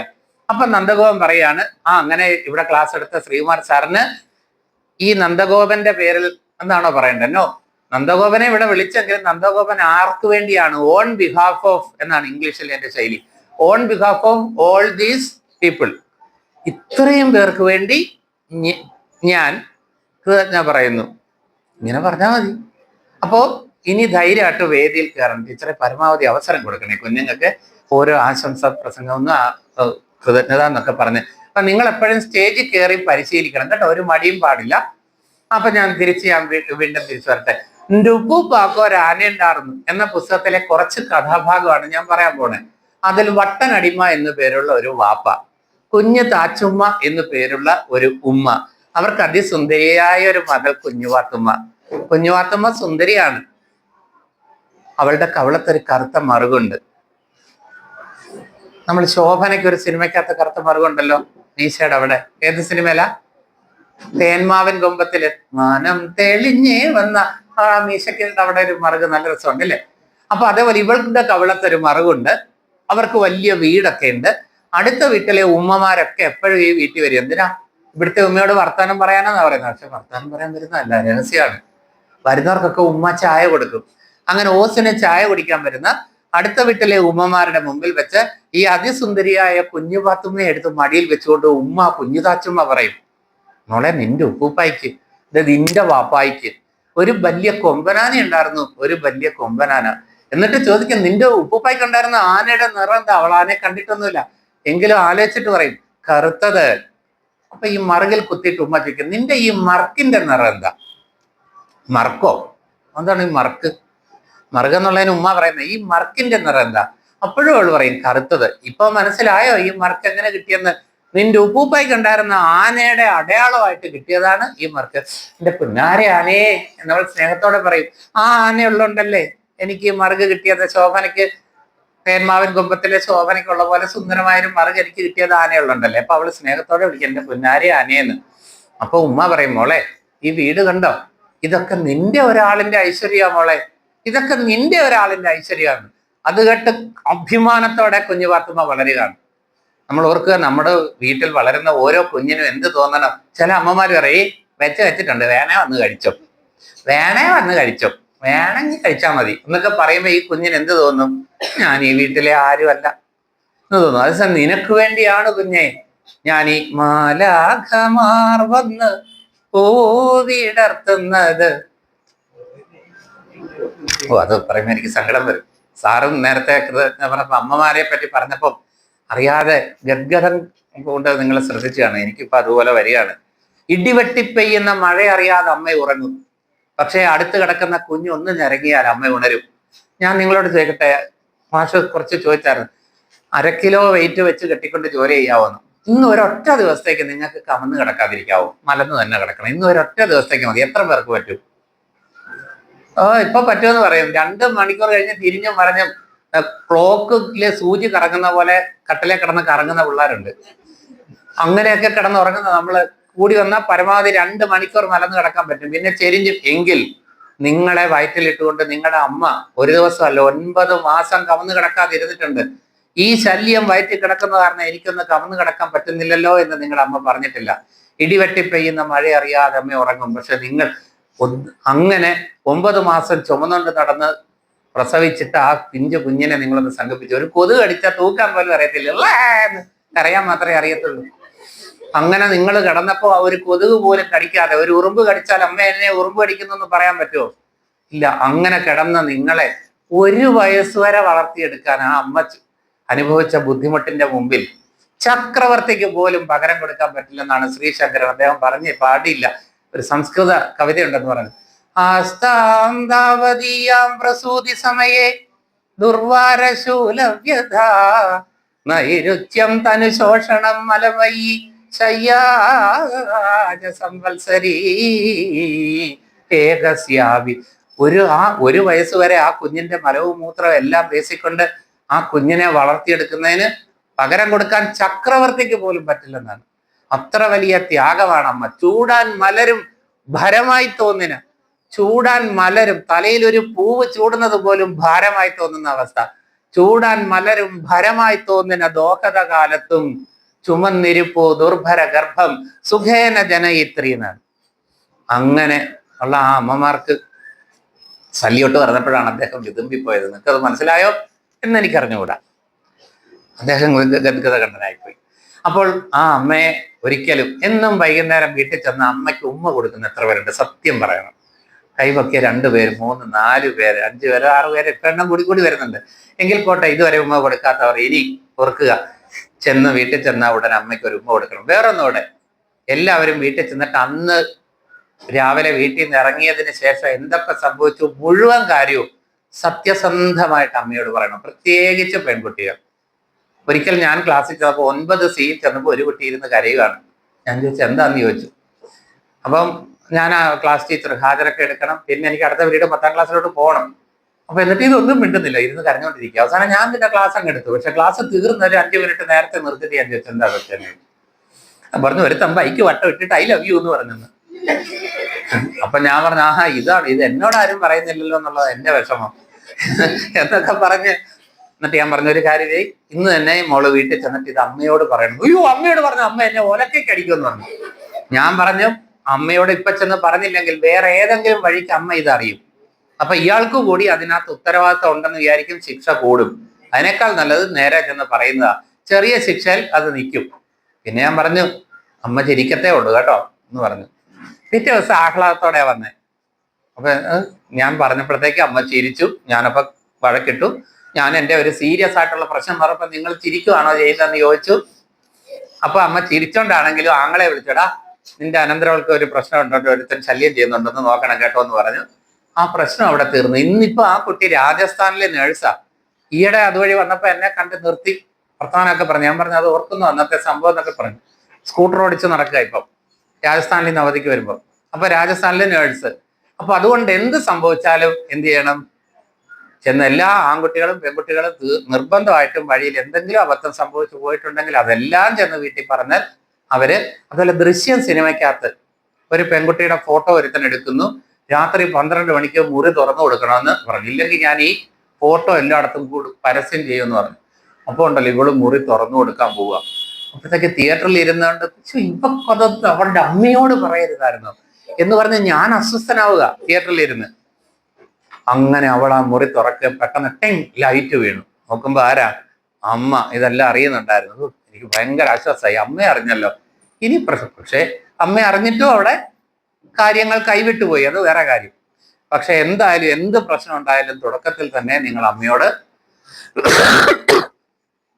പറയണം. ഞാൻ നല്ല പനിയൊക്കെ ആയിട്ടിരിക്കുക കേട്ടോ, കുറെ മരുന്നൊക്കെ കഴിച്ചിട്ടാണ് നിൽക്കുന്നത്, അതിന്റെ ഇടയ്ക്കിടയ്ക്ക് ചുമ, നിങ്ങൾ ക്ഷമിക്കുക. അപ്പൊ അതുകൊണ്ട് അത് പോട്ടെ. ഇവിടെ ഈ ഉമ്മ പറഞ്ഞു, മോളെ ഇതൊക്കെ നിന്റെ ഒരാളിന്റെ ഐശ്വര്യമാണ്. അത് കേട്ട് കുഞ്ഞുപാത്തുമ്മ അഭിമാനത്തോടെ അവിടെ വളരുകയാണ്. റെക്കഗ്നിഷൻ എന്ന് പറയും. നമ്മുടെ കുഞ്ഞുങ്ങൾക്കൊക്കെ ഏറ്റവും ആവശ്യം റെക്കഗ്നിഷൻ ആണ്. എനിക്കറിയാം ചില കുട്ടികൾ വീട്ടിൽ പട്ടിണിയായിരിക്കും, ഓലപ്പെരയായിരിക്കും, ചോരുന്ന ഓലപ്പെര. ഇവൻ അടുത്ത വീട്ടിൽ നിന്നൊക്കെ ഒരു ഷൂസൊക്കെ, വെള്ള ഷൂസൊക്കെ വലിച്ചു കയറ്റിക്കൊണ്ട്, അപ്പുറത്തെ വരുത്തന്റെ പാൻറ്റും ഒക്കെ വലിച്ചു കയറ്റിക്കൊണ്ട് ഷൈൻ ചെയ്ത് ഇങ്ങോട്ട് വരും. അപ്പോഴത്തേക്ക് എടാ എടുക്കാന്ന് നമ്മൾ വിളിക്കുന്നതിന് വരെ ചില ടീച്ചർമാർക്ക് ഏതാ എവിടുന്ന് 6 കടം മേടിച്ചോണ്ട് വന്നടാ, നിന്റെ വീട് ചോരുന്നതല്ലേടാ എന്നൊക്കെ ചോദിക്കുന്ന ചില ടീച്ചർമാരോട് ഞാൻ വഴക്കുണ്ടാക്കിയിട്ടുണ്ട്. ആ പാവം കുട്ടികൾക്ക് എന്തെങ്കിലും ഒരു റെക്കഗ്നിഷൻ അങ്ങേരം ഞാനാണെങ്കിൽ വിളിച്ചോ എടുക്കാം, ഗംഭീരായിരിക്കുന്നല്ലോ, എന്താ സൗന്ദര്യം, നല്ല പേഴ്സണാലിറ്റി കേട്ടോ എന്നൊക്കെ പറയുമ്പോൾ അവർക്ക് എന്ത് കിട്ടും? അംഗീകാരം എന്ന് പറയും. നമ്മൾ നിങ്ങളുടെ അടുത്തിരിക്കുന്ന ഏതൊരു കുട്ടിക്കും ഡ്യൂ റെസ്പെക്ട് കൊടുക്കുക, അംഗീകാരം കൊടുക്കുക, അവരുടെ നന്മകൾ കാണാൻ കഴിയും. അതിന്റെ ഒരു കഥയുണ്ട്, ഞാൻ പുറകെ പറയാം. വേറൊരു കാര്യം കൂടെ പറഞ്ഞിട്ട്, വടക്കൻ വീരഗാഥ സിനിമ നിങ്ങൾ കണ്ടില്ലേ, മമ്മൂട്ടിയുടെ ചന്തു. ആ ചന്തു അവിടുത്തെ ആ അധ്യാപകന്റെ കണ്ണപ്പച്ചേകവര് പഠിപ്പിക്കുന്ന കളരിയിലെ ഏറ്റവും നല്ല വിദ്യാർത്ഥിയായിരുന്നു. എപ്പോഴും കണ്ണപ്പച്ചേകവർ അവനെ പൊക്കും. അപ്പം മകനാണ് ആരോപച്ചേകർ, അവനും കൂട്ടുകാർക്കും പിടിക്കത്തില്ല. എന്താ അവൻ ഇത്ര കേമത്തം എന്ന് ചോദിക്കും. എടാ നിനക്കൊക്കെ ആയുധം ഒരു ഏച്ചുകെട്ടാണ്, കയ്യിൽ ഒരു അഡീഷണൽ ഫിറ്റിംഗ് ആണ്. അങ്ങനെ പറയുന്നില്ല ഞാൻ പറഞ്ഞത്. അവന് പക്ഷെ അത് മനസ്സിന്റെ തന്നെ ഭാഗമാണ് എന്ന് പറഞ്ഞു. അങ്ങനെ അവിടുത്തെ ഏറ്റവും മിടുക്കൻ വിദ്യാർത്ഥിയായിട്ട് വളരുന്ന കാലത്ത് ചന്തു അറിഞ്ഞു അങ്ങ് ദൂരെ ഒരിടത്ത് ആനയെ മയക്കുന്ന അരിങ്ങോടരുണ്ടെന്ന്. ആനയെ മയക്കാൻ പറ്റുമോ? എന്നോ അത് പഠിച്ചിട്ട് തന്നെ എന്ന് പറഞ്ഞ് ഈ ചന്തു അരിങ്ങോടരുടെ ശിഷ്യനാകാൻ പോകുന്നുണ്ട്. അതാണ് സ്റ്റൂഡിയസ് ആയിട്ടുള്ള ചന്തു. സ്റ്റൂഡിയസ് എന്ന് പറഞ്ഞാൽ എന്താ? പഠിപ്പിസ്റ്റ് എന്ന് നമ്മൾ കളിയാക്കി പറയും. അങ്ങനെ വലിയ പഠിപ്പിസ്റ്റ് ആയിരുന്നു ചന്തു. ആ കളരിയിലെ ഏറ്റവും മിടുക്കനായിട്ട് പോലും എവിടെയുണ്ട് പുതിയ അറിവ്, എവിടെയുണ്ട് പുതിയ അറിവ്, അത് നേടണം എന്ന് പറഞ്ഞ ആർത്തിയോടുകൂടി വിജ്ഞാനദാഹിയായി നടക്കുന്ന ഒരു ചന്തുവിനെ നമുക്ക് കാണാം. അങ്ങനെയുള്ള ചന്തു അറിയുകയാണ്, വടകരയ്ക്ക് കിഴക്ക് വശത്ത് തച്ചോളി തറവാടുണ്ട്. ഞാൻ പോയിട്ടുണ്ട് തച്ചോളി തറവാട്. വടകരയിൽ നിന്ന് കിഴക്കോട്ട് പോകുന്ന വഴിക്കാ. അവിടെ ഈയിടെ ഒരു 3 മാസം മുമ്പ് ഞാൻ പോയിരുന്നു. അപ്പോൾ ഈ തച്ചോളി തറവാട്ടിൽ അവിടെ ഒരു പൂഴിക്കടകൻ എന്ന് പറഞ്ഞ ഒരു അടവുണ്ട്. പൂഴിക്കടകൻ എന്നൊരു അടവുണ്ടെന്ന് അറിഞ്ഞാൽ ചന്തു പോയി അത് പഠിക്കുമോ ഇല്ലയോ? നിങ്ങൾ പറ. ചന്തുവിന്റെ സ്വഭാവം വെച്ച് ചന്തു പഠിച്ചിരിക്കും. ഇനി അവര് പഠിപ്പിക്കത്തില്ലെങ്കിലോ ഒളിഞ്ഞു നോക്കിയാണേലും ചന്തു പഠിക്കും. അതാണ് ചന്തു. ആ ചന്തുവിന്റെ അടുത്താണ് 2 തീക്കിരി പിള്ളേർ യുദ്ധം ചെയ്യാനായിട്ട് വന്നത്. അപ്പൊ ചന്തു പറയും ഞാൻ യുദ്ധത്തിൽ ഇല്ലാന്ന്. അപ്പോഴത്തേക്ക് അവർ പറയും ചതിയിൽ ചതിച്ചു കൊല്ലാനെ ചന്തുചേകർ കറിയൊന്നുണ്ടോ, ഒരുങ്ങിക്കോ ചന്തുമ്മാവ, കുത്തുവളക്കല്ല ഞങ്ങളുടെ ആയുധം. ചേകവർക്ക് പറഞ്ഞ ചുരികയാണ്. മുത്തച്ഛൻ അനുഗ്രഹിച്ചു തന്ന അടവുകളും ഉണ്ട്. ഇല്ല, ഇവർ പോകില്ല എന്ന് മനസ്സിലാക്കിയ ചന്തു. കാരണം മുറിച്ചുരിക കൊണ്ട് അരിങ്ങോടരുടെ കഴുത്ത് വെട്ടിയ അമ്മാവനുണ്ട് അവരുടെ മനസ്സിൽ. അവർ പോവില്ലെന്ന് മനസ്സിലാക്കിയ ചന്തു അവരോട് ഏറ്റുമുട്ടാൻ തീരുമാനിച്ചു. ഏറ്റുമുട്ടിയപ്പോൾ പന്തിപ്പഴുത് 1 അല്ല 2 അല്ല 3 അല്ല 4 അല്ല 5 6 കണ്ടു. എന്താണ് പന്തിപ്പഴുത്? എതിരാളിയുടെ കഴുത്ത് വെട്ടാനുള്ള ഗ്യാപ്പ് ആണ് പന്തിപ്പഴുത്. 5 or 6 പന്തിപ്പഴുത് കണ്ടപ്പോൾ വേണേ ചന്തുവിന് ആ പിള്ളേരുടെ തല വെട്ടാമായിരുന്നു. പക്ഷെ അപ്പോഴും വെറുതെ പരിചയ്ക്ക് വെട്ടി ഒഴിഞ്ഞു മാറിയതേ ഉള്ളൂ ചന്തു. എന്നിട്ടും 2 പേരെയും നിശേഷം പരാജയപ്പെടുത്തി നിലപാട് തറയിലേക്ക് ആയുധം വെക്കാനായി തിരിഞ്ഞു നടന്ന ചന്തുവിനോട് അവർ പറഞ്ഞു, അംഗം തീർന്നില്ല ചന്തുചേകവരെ, മുത്തച്ഛൻ അനുഗ്രഹിച്ചു തന്ന അടവുകൾ ഇനിയും ഇടും. ഇതോ അംഗം. ചെറുബാല്യം വിടാത്ത കുട്ടികളോട് തൊടുക്കാൻ കൂട്ടുനിന്നതോ അംഗം. പന്തിപ്പഴുത് കണ്ടപ്പോഴും പരിചയ്ക്ക് വെട്ടി ഒഴിഞ്ഞതാണെന്ന് അറിയാനുള്ള പഠിപ്പ് പോലും തികഞ്ഞില്ലല്ലോ മക്കളെ നിങ്ങൾക്ക്. ശേഷം എന്തുണ്ട് കയ്യിൽ? സൗഭദ്രത്തിൽ തുടങ്ങി പുരഞ്ചേവെന്ന് തോന്നിക്കുന്ന ആ പഴയ പുത്തൂര് അടവോ, അതോ പരിചയ്ക്ക് മണ്ണ് കോരി കണ്ണിലെറിഞ്ഞ് ചതിച്ചു വെട്ടുന്ന കുറുപ്പന്മാരുടെ പുതിയ അടവോ? ചന്തുവിനെ തോൽപ്പിക്കാൻ നിങ്ങൾക്കാവില്ല. അപ്പോഴവർക്ക് ജീവിതത്തിൽ ചന്തുവെ തോൽപ്പിച്ചിട്ടുണ്ട് പലരും പലവട്ടം. 32 പണത്തിന് വേണ്ടി മലയനോട് തൊടുത്തു വരച്ച എൻ്റെ അച്ഛൻ ആദ്യം എന്നെ തോൽപ്പിച്ചു. സ്നേഹം പങ്കുവെച്ചപ്പോൾ കൈവിറച്ച ഗുരുനാഥൻ എന്നെ പിന്നെ തോൽപ്പിച്ചു. പൊന്നിനും പണത്തിനുമൊപ്പം സ്നേഹം തൂക്കി നോക്കിയപ്പോൾ മോഹിച്ച പെണ്ണ് തന്നെ തോൽപ്പിച്ചു. അവസാനം അവസാനം സത്യം വിശ്വസിക്കാത്ത ചങ്ങാതി എന്നെ തോൽപ്പിച്ചു. മടങ്ങിപ്പോ.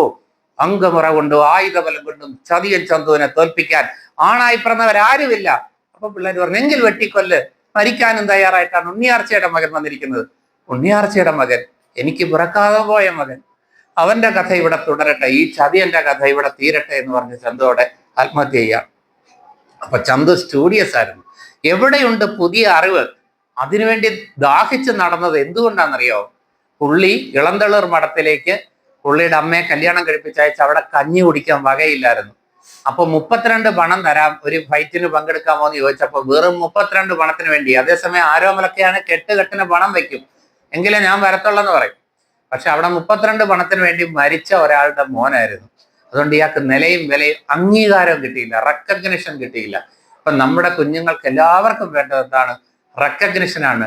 ഡ്യൂ റെക്കഗ്നിഷൻ എല്ലാവർക്കും കൊടുക്കുക, ഡ്യൂ വെയിറ്റേജ് കൊടുക്കുക. നിങ്ങളുടെ ഓരോ സുഹൃത്തിനെയും നിങ്ങൾ ഇൻസൾട്ട് ചെയ്ത് തളർത്തരുത്. സ്നേഹത്തോടെ, എൻ്റെ അടുത്തിരിക്കുന്ന എൻ്റെ കുഞ്ഞിന് എൻ്റെ നഖം കൊണ്ടുപോലും ഒരു പരിക്ക് പറ്റരുത് എന്ന് ദിവസവും നമ്മൾ ആഗ്രഹിക്കുക. പോകുന്ന വഴിക്ക് കാല് നീട്ടി മറിച്ചിടുന്ന പിള്ളേരുണ്ട്. ഒരുത്തം വീഴുന്നത് കണ്ട് രസിക്കുന്ന, മറ്റൊരാളുടെ വേദനയിൽ സന്തോഷിക്കുന്ന സാഡിസ്റ്റുകളുണ്ട്. അതൊക്കെ ഒരു മനോരോഗമാണ്. ഈ ഇരിക്കുന്ന കുഞ്ഞുങ്ങൾ ആരും അങ്ങനെയുള്ളവരല്ലെന്ന് നിങ്ങളുടെ മുഖം കണ്ടറിയാം, നിങ്ങളുടെ മുഖത്തെ ശാലീനത കണ്ടറിയാം. ഇങ്ങനൊക്കെ ചെയ്യുന്നവരുടെ മുഖം അങ്ങനെയായിത്തീരും. ചില രാഷ്ട്രീയ നേതാക്കന്മാരുടെ മോന്ത കണ്ടിട്ടില്ലേ? ചിരിക്കാൻ അറിയത്തില്ല, ചിരിച്ചു പോയാൽ കൊലച്ചിരിയുക. ആരാന്നൊന്നും ഞാൻ പേര് പറയുന്നില്ല, നിങ്ങൾ TV-യിലൊക്കെ കാണുന്നുണ്ട് ചില കൊലച്ചിരികൾ. ചിരിക്കാനൊന്നും അറിഞ്ഞുകൂടാ. മനോഹരമായിട്ട് പുഞ്ചിരിക്കണമെങ്കിൽ മനസ്സ് ശുദ്ധമായിരിക്കണം, എങ്കിലേ അതിന് പറ്റുള്ളൂ. അപ്പൊ നിങ്ങൾക്ക് പുഞ്ചിരിക്കാൻ കഴിയുന്നുണ്ട്. ഇവിടെ വന്നപ്പോൾ ഞാൻ ടീച്ചറിനോടൊക്കെ പറഞ്ഞ ആദ്യത്തെ കാര്യം അതാ, ഈ കുഞ്ഞുങ്ങളുടെയൊക്കെ മുഖത്ത് നിഷ്കളങ്കമായ പുഞ്ചിരിയുണ്ട് എന്ന് ഇത് നിലനിൽക്കട്ടെ. ഞാൻ വീണ്ടും കഥയിലേക്ക് വരട്ടെ. മോളെ, ഈ കാണുന്ന സർവ്വ സ്വത്തും ഇതൊക്കെ നിന്റെ ഒരാളിന്റെ ഐശ്വര്യമാണ് എന്ന് കേട്ട അഭിമാനത്തോടെ കുഞ്ഞുപാത്തുമ്മ അവിടെ വളർന്നു വരുമ്പോൾ നമുക്കറിയാം, എവിടെ പണമുണ്ടോ അവിടെ സ്നേഹം കുറവായിരിക്കും. ശരിയല്ലേ? എല്ലാരും തലകുലുക്കി. ഇതൊരു കുഴപ്പമാണ് നമ്മുടെ പിള്ളേരുടെ. ആരാണ് വെല്ലൊടിച്ചത്? രാമനല്ലേ? നീ ചോദിച്ചാൽ അതെ സർ. ആഹാ, രാമനാണോ? അല്ല സർ. സാറന്മാർ എന്ത് പറഞ്ഞാലും അത് കേട്ട് തലകുലുക്കാനിരിക്കും. ഇപ്പൊ ചന്ദ്രനുണ്ടോ? ഇല്ലല്ലോ. ഇല്ലെന്ന് പറയും. ചന്ദ്രനില്ലേ? രാത്രി ഇറങ്ങി ആകാശത്തോട്ട് നോക്കി, ചന്ദ്രനുണ്ട്. പക്ഷെ അങ്ങനെ ഒരു സ്വഭാവം പിള്ളേർക്കുണ്ട്. സാറന്മാർക്ക് തെറ്റു പറ്റത്തില്ല എന്നാണ് പലരുടെയും വിചാരം. പക്ഷെ ഞാൻ അങ്ങനല്ല കേട്ടോ. മനഃപൂർവ്വം തെറ്റ് പറഞ്ഞ് പിള്ളേരെ കൊണ്ട് തലകുലുക്കിക്കും. എന്നിട്ട് പറയാം, ആഹാ ശരിയാണോ എന്ന് ചോദിക്കും. പിന്നെ ഞാൻ എന്തെങ്കിലും ചോദിച്ചാൽ തലകുലുക്കുന്ന ഒന്നുകൂടെ ആലോചിച്ചിട്ടേ ഉള്ളൂ. അപ്പോഴായി പിള്ളേർ ബുദ്ധി ഉപയോഗിക്കാൻ തുടങ്ങുന്നത്. നിങ്ങളുടെ ബുദ്ധി എപ്പോഴാണ് നിങ്ങൾ ഉപയോഗിക്കുന്നതെന്ന് അറിയോ? കടങ്കഥയുടെ ഉത്തരം ചോദിക്കുമ്പോൾ നിങ്ങൾ ആലോചിക്കും. അല്ലാതെ എപ്പോഴെങ്കിലും ക്ലാസ്സിൽ ഇരിക്കുമ്പോൾ ബുദ്ധി ഉപയോഗിക്കുമോ? ഒരു പാട്ട് പാടിയിട്ട് ബാക്കി പറയാം. മാനത്തെ പൂക്കടമുക്കിൽ മഴവില്ലിൻ മാല വിൽക്കും കരിമുകിൽ കറുമ്പി കാക്കറുമ്പി, നിന്റെ മാലയിൽ എത്ര നിറം, നിന്റെ മാലയ്ക്ക് എന്ത് വില. എത്ര നിറം എന്ന് മനസ്സിലാകരുന്ന് കൈവെക്കണം. ഒറ്റ കൈ പൊങ്ങുന്നില്ല. ഞാൻ ഒന്നുകൂടി ഈ പാട്ട് പാടിക്കഴിയുമ്പോ എല്ലാവരുടെയും കൈ പൊങ്ങുന്നതാണ്. ആ മോന്റെ മാത്രം. മോന്റെ പേരെന്താ? എത്രയാ മോനെ? 7. സൂര്യദേവ് പറഞ്ഞു 7 ആണെന്ന്. നോക്കാം. ഒന്നുകൂടെ പാടിക്കഴിയുമ്പോ എല്ലാവരുടെയും കൈ പൊങ്ങുന്നതാണേ. മാനത്തെ പൂക്കട മുക്കിൽ മഴവില്ലിൻ മാല വിൽക്കും കരിമുകിൽ കറുമ്പി കാക്കറുമ്പി, നിന്റെ മാലയിൽ എത്ര നിറം, നിന്റെ മാലയ്ക്ക് എന്ത് വില. ഞാൻ ഇനി ഒന്നുകൂടെ വിശദീകരിക്കട്ടെ. മാനത്തെ പൂക്കട മുക്കിൽ, മാനത്തൊരു പൂക്കട ജംഗ്ഷൻ ഉണ്ടെന്നുണ്ടോ മോളെ? മാനത്ത് പൂക്കട ജംഗ്ഷൻ, അമ്പലപ്പുഴ അമ്പലത്തിന്റെ അടുത്ത് പൂക്കട ജംഗ്ഷൻ ഉണ്ട്. പക്ഷെ മാനത്തെ പൂക്കട മുക്കിൽ അവിടെ മഴവില്ലിൻ മാല വിൽക്കുന്ന, മാല എന്ന് കഥകളി മോഹിനിയാട്ടത്തിൽ കേരള നടനത്തിൽ മുദ്ര അടിക്കുന്ന ഇങ്ങനെയാണ്. കടകം എന്ന് പറഞ്ഞ ഇത് പതാക എന്ന് പറഞ്ഞൊരു മുദ്രയുണ്ട്. മോഹിനിയാട്ടത്തിൽ പതാക എന്ന് പറയുന്ന മുദ്ര. ഇത് ഭരതനാട്യം പഠിക്കുമ്പോൾ അവർ പറയും നോ, ഇത് ത്രിപതാക എന്ന് പറയും. അവർ വഴക്കുണ്ടാക്കും. ഇവിടെ ഇരിക്കുന്ന ഭരതനാട്യം പഠിച്ചവരും മിണ്ടരുത്. ഇത് ഞാൻ പറയുന്നത് മോഹിനിയാട്ടത്തിലും കഥകളിയിലും കേരള നടനത്തിലും ഉപയോഗിക്കുന്ന പതാക എന്ന മുദ്ര. മുദ്രാഖ്യം, കടകം, മുഷ്ടി, കർത്തരി മുഖം, ഇങ്ങനെ പോണു. ഇത് പഠിക്കേണ്ട ഒരാവശ്യമില്ല. പകരം ഒന്നാമത്തെ മുദ്ര പതാക. ഈ പതാക കൊണ്ട് ഇതാ ഇങ്ങനെ കാണിച്ചാൽ രാജാവ് എന്നാണ് മുദ്ര. അതാ ഒരു രാജാവ് വരുന്നു, അത്രയേ ഉള്ളൂ കാര്യം. അപ്പോൾ ഇത് രാജാവ് എന്നാണെങ്കിൽ അതേ കൈകൾ നോക്കൂ, മോതിര വിരൽ താഴേക്ക് വളഞ്ഞിരിക്കുകയാണ്. ഈ മോതിര വളച്ച് ഇങ്ങനെ കാണിച്ചാൽ ഇങ്ങനെ നടക്കുന്ന ഒരു ജീവിയുണ്ട്. ഇത് എന്ത് ജീവി? ഈ ജീവി ഇങ്ങനെ, ഈ ജീവിയുടെ നടത്തം അഭിനയിക്കുമ്പോൾ കഥകളി നടന്മാർ എന്ത് ചെയ്യുന്നറിയോ? ആദ്യം ഇങ്ങോട്ട് ഇങ്ങനെ ഒന്ന് നോക്കും, പിന്നെ ഇങ്ങനെ ഇങ്ങോട്ട് നോക്കും, പിന്നെ ഇങ്ങോട്ട്, പിന്നെ ഇങ്ങോട്ട്, പിന്നെ ഇങ്ങോട്ട്, പിന്നെ ഇങ്ങോട്ട്. ഇങ്ങനെയാണ് ആനയുടെ നടപ്പം. ഒപ്പം മുഖത്തെ ഭാവം എന്താണെന്നറിയോ? പുഞ്ചിരിയല്ല, പുഞ്ചിരിച്ച ആനയെ കിട്ടത്തില്ല. രൗദ്രം. വാ ഇവിടെ. കണ്ണിന്റെ തടമൊക്കെ കിടന്ന് പറക്കണം. വാ ഇവിടെ, നോക്കിക്കോ, ചെവിക്ക് നുള്ളിക്കോ, ഗെറ്റ് ഔട്ട് എന്നൊക്കെ പറയുമ്പോ കൈ ഇരിക്കുന്നുണ്ടോ? മോഹിനിയാട്ടത്തിലും കേരള നടനത്തിലും കഥകളിയിലും ഒരു കൈ കൊണ്ടുള്ള മുദ്ര കാണിക്കുമ്പോൾ മറ്റേ കൈ ഇങ്ങനെ ഇടണം. ഇതാണ് മര്യാദ. നോക്കൂ, ഞാൻ ഇങ്ങനെ കാണിച്ച അർത്ഥം എന്താണെന്നറിയോ? ഞാൻ അഹങ്കാരമാണ്. അഹങ്കാരത്തോടു കൂടിയാണ് ഈ ഞാൻ എന്ന് പറയുന്നത്. ഇങ്ങനെ കൈ പോകും. നോക്കിക്കോ എന്നൊക്കെ പറയുമ്പോ കൈ ഇങ്ങനെ പോകും. അല്ലെങ്കിൽ മര്യാദക്ക് ഇങ്ങനെ നോക്കൂ, ഞാൻ. I like you. I like you എന്നിങ്ങനെയാണ് പഠിക്കുന്നത്. ഇത് പഠിച്ചു വെച്ച ഉപകാരമുണ്ട്, പ്രയോജനപ്പെടും. ഐ നോക്കൂ, ഞാൻ എന്ന് പറഞ്ഞ അങ്ങനെ ഈ ഒരു കൈ ഇങ്ങനെ ഇടുന്നു. ഐ ഞാൻ. ഇത് ഞാനല്ല, ഞാൻ. ഐ ലൈക്ക് എന്ന് പറയുന്ന മുദ്ര, ഇതിനെ ഹംസപക്ഷം എന്നാണ് കഥകളിയിൽ പറയുന്നത്, മോഹിനിയാട്ടത്തിലും പറയുന്നത്, കേരള നടനത്തിലും മുദ്രകൾക്ക് ഒരു വ്യത്യാസമില്ല. ഈ കൈ ഇങ്ങനെ ഹംസപക്ഷം പിടിച്ച് അല്പം ഇങ്ങോട്ട് മാറ്റിയിട്ട് മുദ്രാഖ്യത്തിൽ കൊണ്ടുവരിക. ഇങ്ങനെ പിടിച്ച് ഇങ്ങോട്ട് കൊണ്ടുവന്ന് മുദ്രാഖ്യത്തിൽ കൊണ്ടുവരും. പക്ഷെ അത് ഇവിടെ അല്ല, ഹൃദയത്തോട് ചേർത്ത് ഇതെങ്ങനെ ഹംസപക്ഷം ഇങ്ങനെ പിടിക്കുന്നു, അല്പം ദൂരേക്ക് മാറ്റുന്നു, മുദ്രാഖ്യത്തിലാക്കിയാൽ ലൈക്ക് എന്ന മുദ്രയാവും. ലൈക്ക്. അപ്പോൾ ഐ ലൈക്ക് യു. യു എന്ന് കാണിക്കുന്നത് അത് ഈ തള്ളവിരൽ അകറ്റി പിടിച്ചാൽ ഹംസപക്ഷം എന്ന് ഞാൻ പറഞ്ഞു. തള്ളവിരൽ അടുപ്പിച്ച് പിടിച്ചാൽ ത്രിപതാക, കോൺഗ്രസ് ഐയുടെ ചിഹ്നം. ഈ ത്രിപതാക ഇങ്ങനെ അല്പം ഒന്ന് വളഞ്ഞാൽ അഞ്ജലി അഞ്ജലി പുഷ്പാഞ്ജലി, ഇതാണ് അഞ്ജലി. അഞ്ജലി കുറച്ചുകൂടി വളഞ്ഞാൽ സർപ്പശിരസാവുന്നു. ഇങ്ങനെ 24 പരം മുദ്രകളുണ്ട്. ഇവിടെ മോഹിനിയാട്ടം പഠിച്ച ആരെങ്കിലും ഇരിപ്പുണ്ടോ? മോഹിനിയാട്ടമോ കേരള നടനമോ പഠിച്ച ആരെങ്കിലും ഉണ്ടോ? കഥകളി, ഇതെല്ലാം ഒരുപോലെ മുദ്ര. വേഷത്തിലും പാട്ടിലുമേ മാറ്റമുള്ളൂ. ആരുമില്ലേ? ആളുണ്ടോ? മടിക്കരുത്, നിങ്ങളെ കൊണ്ടൊന്നും കളി